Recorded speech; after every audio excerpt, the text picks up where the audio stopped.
अब देखिए, what is सूत्राज। सूत्र क्या होते हैं? अभी हम लोग सुने पीको एनएच एक सूत्र है, सुने थे। ये सूत्र क्या होते हैं, सूत्र होते क्या है? उसी के लिए 6 क्राइटेरिया होती हैं, 6 प्रकार के होते हैं। उनको जानने के लिए एक श्लोक दिया हुआ है। सूत्र कैसे होते हैं, सूत्र किसे कहते हैं? कहते हैं कि अल्पाक्षरम असदिग्धम। ये याद नहीं रखना है आपको, ये सारा जो मैं कहूंगा याद रखना, वही अभी तक एक ही चीज कहा हूं याद रखने के लिए। एक यथोत्तर मुनि नाम प्रामाण्यम, और दूसरा जो हम यह देखे हैं प्रत्याहार निर्माण देखे हैं वो। तो याद का मतलब वो नहीं है, बस ध्यान रखे रहेंगे तो याद आ जाएगा। अल्पाक्षरम संदिग्धम सारवत विश्वतोमुखम अस्तो मध्यम च सूत्रम सूत्रविदो विदो। क्या है, याद नहीं करना है, सिर्फ समझिए, आपको एग्जाम में कहीं पूछने नहीं जा रहा है क्या सूत्र होता है। पहली बात, जो सूत्रविद होते हैं, जो जानते हैं, दोज हु नोज सूत्राज सूत्रविद, सूत्रविद कहते हैं जो जानते हैं सूत्र को, वह, और उन्हीं को विदु कहा जाता है। तो सूत्र कैसे होते हैं? पहली बात, अल्प अक्षर होने चाहिए, बहुत कम शब्द। देखिए इको एनएच में केवल 4-6 शब्दों में ही पूरी इतनी बड़ी परिभाषा को कर दिया। और संदेह नहीं हो, असंदिग्ध होना चाहिए, संदेह नहीं होना चाहिए, सार स्वरूप में होना चाहिए। सूत्र क्या होते हैं? सार में होते हैं, और उसका विस्तार अधिक हो। विश्वतोमुखम, विश्वतोमुखम का मतलब होता है विस्तार से जो है वह क्या हो, उसकी कैपेबिलिटी कैसी हो, मल्टीपल हो, मल्टीपल कैपेबिलिटी वाला हो। और जो अस्तो जो है, इसको अलग अलग कर दिया जाए आपको यहाँ पे, अस्तोभम। अस्तोभम होता है, न स्तोभम, अस्तोभम। क्या कहते हैं कि ऐसा सूत्र उसे कहते हैं जिसमें कोई इंटरजेक्शन या एक्सप्लेनेशन ना हो। वो जो आप क्या लगाते हैं, ओह के बाद एक एक्सक्लेमेशन लगाते हैं, इंटरजेक्शन लगाते हैं, ऐसा लगाते हैं, वो सूत्रों में नहीं होना चाहिए। मेरी बात समझ में आया? जैसे कहते हैं हे राम, राम के बाद पता नहीं एक आप लगाते हैं ना, विषयवादक। हाँ, इंटरजेक्शन लगाते हैं, वो नहीं होना चाहिए। सूत्रों में ये काम नहीं करना है। और अनवद्य होना चाहिए। अनवद्य का मतलब होता है जैसा कि एक तरीके से कह सकते हैं कोई डिफेक्ट ना हो। कोई भी डिफेक्टिव नहीं होना चाहिए, अगर उसमें डिफेक्ट है तो वह सूत्र नहीं कहलाएगा। तो 6 प्रकार के सूत्र होते हैं। सॉरी, सूत्र का लक्षण है, सूत्र कैसा होता है, सूत्र को प्रकार नहीं, सूत्र के, सूत्र किसे कहते हैं? पहली बात, वह छोटे में हो, संदिग्ध न हो, सार हो, उसका विस्तार हो, विस्तृत हो, उसका सारवत का मतलब होता है सिग्निफिकेंट, उसकी मीनिंग हो। विश्वतोमुखम का मतलब होता है मल्टीपल एप्लीकेबिलिटी हो। अस्तोभम का मतलब होता है जो फिलर होते हैं या एक्सप्लेनेशन होता है ये नहीं होने चाहिए। अनवद्यम का मतलब होता है टू नॉट डिफेक्टिव, डिफेक्टिव का मतलब होता है कोई डिफेक्ट नहीं होना चाहिए उसके अंतर्गत। ये सूत्र होते हैं, अगर ऐसा हो तो सूत्र कहते हैं। अब ये क्या है, इसके भेद कैसे होते हैं? 6 प्रकार के भेद होते हैं।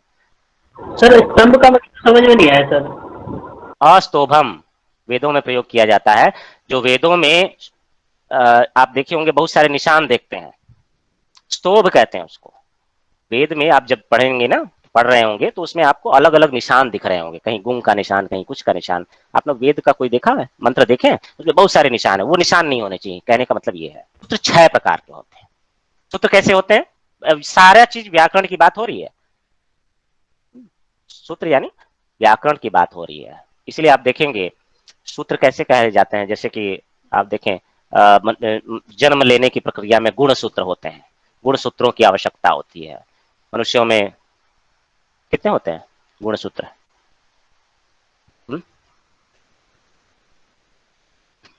तो सूत्र बहुत छोटा, बहुत, और बहुत सारी सामग्री, विश्वतोमुखम होता है, बहुत विश्व जैसा उसका मुख होता है, विस्तृत हो जाता है। एक छोट गुण सूत्र जो है पूरा मनुष्य बना देते हैं। एक गुण सूत्रों का ही तो काम है पूरे मनुष्य को बनाने में। तो वो बहुत विस्तार, तो इसलिए ऐसे सूत्रों को कहा जाता है। खैर वहां पे डिटेल में नहीं, डिटेल में उनकी व्याख्या करना ठीक नहीं। सूत्र के भेद 6 प्रकार के होते हैं। एक होता है संज्ञा, संज्ञा यानी नाम। देखिए जैसे आपने प्रत्याहार, किसी ने पूछा कि प्रत्याहार आखिर क्या है, तो प्रत्याहार व्याकरण में नाम है। जैसे मान लीजिए मैंने ट्रंप नाम रखा किसी का, तो ट्रंप नाम देने से कोई चीज बदल तो नहीं गई, बस ट्रंप इसलिए नाम दे दिए कि ये यूनिक हो जाए, सब लोग जाने कि भाई ये ट्रंप है, मर है तो मनुष्य। देखिएगा, तो हमने क्या किया, जो हम अच लिखते हैं या हल लिखते हैं या यण लिखते हैं या ऐसा लिखते हैं, उसको कहे कि ये प्रत्याहार है भाई, इसी को प्रत्याहार नाम दे, तभी तो मैं कहूं कि ये प्रत्याहार, तो नाम दे दिया। व्याकरण में अलग अलग नाम, सबका एक लैंग्वेज होता है। जैसे प्रत्याहार नाम दे दिए, नाम का मतलब होता है किसी को संज्ञा दे देना, और इस संज्ञा प्रकरण में हम क्या पढ़ने जा रहे हैं, व्याकरण में किसको नाम क्या कहा जाता है। देखिए भाई, अच जब आप जानेंगे तो इसको हम प्रत्याहार कहेंगे, और भी नाम आएंगे, इसके अपना लैंग्वेज है, उसको जानने के लिए संज्ञा प्रकरण, संज्ञा प्रकरण का मतलब राम श्याम को हम जानने नहीं आए, हम यहाँ व्याकरण में जो यूज करने हैं शब्द, उनको हम जानने आए हैं। ध्यान दीजिएगा, मेरी बात समझे, व्याकरण में कुछ नाम होंगे, उसको हम जानने आए हैं, यानी साइंस में कुछ नाम होंगे, उसको हम जानने आए हैं। पॉलिटी में कुछ, जो पॉलिटी पढ़ेंगे उसके नाम होंगे, तो उसको हम जानने आएंगे। साइंस में उस पानी को H2O कहा जाता है, H2O इज फला ढिमका पता नहीं क्या, H2O ही बोलते हैं साइंस में। जब आप लिख रहे हो नॉर्मली H2O लिखेंगे, पानी नहीं लिखते आप। तो साइंस का लैंग्वेज का एक नाम प्रकरण होगा, उसको हमको जानना पड़ता है। वैसे ही व्याकरण के लैंग्वेज को एक्वा भी कह सकते हैं, मतलब में H2O नॉर्मली यूज लोग करते हैं। मैं एक समझाने के लिए, यदि आप समझ रहे हैं तो मुझे कोई दिक्कत नहीं, आप एक्वा कह रहे हो चाहे जो कह रहे हैं, है ना, मेरी बात समझ में आ रहा है। तो इस संज्ञा प्रकरण में हम क्या जानने जा रहे हैं, व्याकरण में कुछ नाम है और उसके अर्थ को, जैसे जैसे मैंने कहा पद, व्याकरण में एक पद संज्ञा होती है, पद नाम होता है, अभी हम इसी संज्ञा प्रकरण में पढ़ेंगे।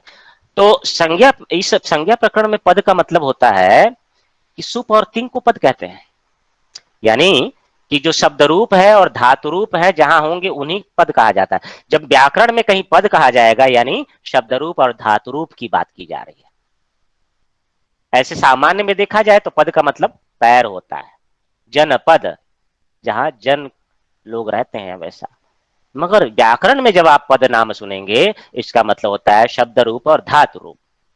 मेरी बात समझे, तो हम यहां संज्ञाएं देखने जा रहे हैं जो व्याकरण में यूज होती हैं। तो इसका मतलब सूत्र एक ऐसे होते हैं जो कि संज्ञा वाली होते हैं, कुछ सूत्र होते हैं जो कि परिभाषा देती हैं। परिभाषा का मतलब लक्षण, परिभाषा का मतलब लक्षण। कुछ सूत्र होती हैं विधि करती हैं कि यहां पे ऐसा हो, नियम, ये कोई अड़च है। हम लोग एक एक करके देखेंगे, मगर सूत्र के 6 भेद होते हैं, बस ये जानिए। संज्ञा सूत्र होते हैं, परिभाषा होता है, विधि सूत्र होता है, नियम सूत्र होते हैं, अतिदेश सूत्र होते हैं, अधिकार सूत्र। हम लोग आगे जैसे जैसे व्याकरण में देखेंगे वैसे आपको बताता चलूंगा। कैसे ये आपको अंतर पता चलेगा कि ये संज्ञा सूत्र है या पद संज्ञा है, तो मैं बताता चलूंगा। जैसे हम हलंतम एक सूत्र आएगा, उसकी व्याख्या करेंगे। तो यह सूत्र इत संज्ञा विधायक सूत्र है, यानी कि इत संज्ञा करने वाला ये सूत्र है, ये इत संज्ञा करता है। ठीक है, उसी तरीके से क्योंकि संज्ञा प्रकरण चल रहा है, तो कल की क्लास में हम देखेंगे कि अदर्शनम लोप, लोप संज्ञा विधायक सूत्र है, यानी कि लोप संज्ञा करने वाला अदर्शनम लोप सूत्र है। तस्य लोप, ये लोप विधायक सूत्र, मतलब लोप विधि करता है। देखिए संज्ञा नहीं करता है, लोप विधि करता है। विधि वाले कौन है, यहां देखिए तीसरे में विधि सूत्र में इको अणच है। संज्ञा नहीं करता है, विधि करता है, विधि नियम बनाता है। हम लोग देखेंगे अंतर एक एक करके समझने का प्रयास करेंगे।